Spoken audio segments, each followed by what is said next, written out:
মধ্যপ্রাচ্যে আবারও যুদ্ধের তামামা। সবকিছু শুরু হয়েছিল ইসরায়েলের এক নির্বিচার আঘাত দিয়ে, যেখানে লক্ষ্য ছিল সিরিয়ার রাজধানী দামাস্কে অবস্থিত ইরানি কনসুলেট ভবন।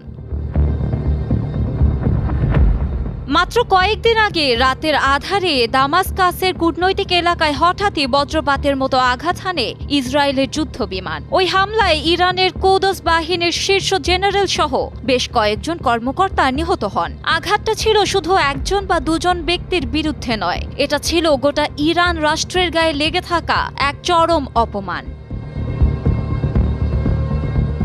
বিশ্লেষকরা তখনই বলেছিলেন, এই আঘাতের জবাব এলে তা হবে ইতিহাসের পাতায় অমোচনীয়।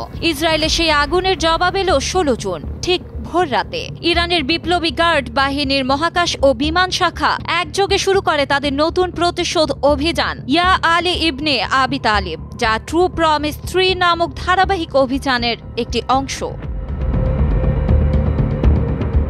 আকাশপথে ছুটে আসে ইমাদ, গাদর ও খাইবার শোকর নামের ব্যালিস্টিক ক্ষেপণাস্ত্র। আকাশে গর্জে ওঠে আত্মঘাতী ড্রোনের বহর। লক্ষ্য একটাই, ইসরায়েলের কৌশলগত কেন্দ্রবিন্দু, যেখানে আঘাত লাগলেই কেঁপে ওঠে পুরো রাষ্ট্রযন্ত্র। এই হামলায় তেল আবিব, হাইফা ও ইসরায়েলের উত্তরাঞ্চলে ভয়াবহ বিস্ফোরণ ঘটে। হাইফার তেল শোধনাগারে আগুন ধরে যায়, বিদ্যুৎ কেন্দ্র অচল হয়ে পড়ে, আর সামরিক ঘাঁটিতে দেখা দেয় চরম বিশৃঙ্খলা। ইসরায়েলি কর্তৃপক্ষ নিশ্চিত করেছে 3 জন নিহত আর আহত হয়েছেন 3 শতাধিক। আহতদের অনেকেই আশঙ্কাজনক অবস্থায় চিকিৎসাধীন।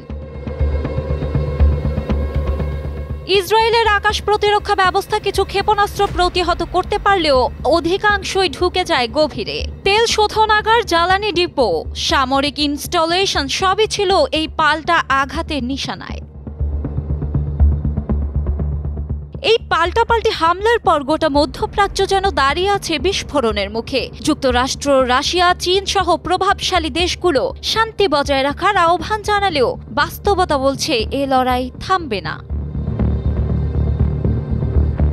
ডেস্ক রিপোর্ট, সময়ের আলো।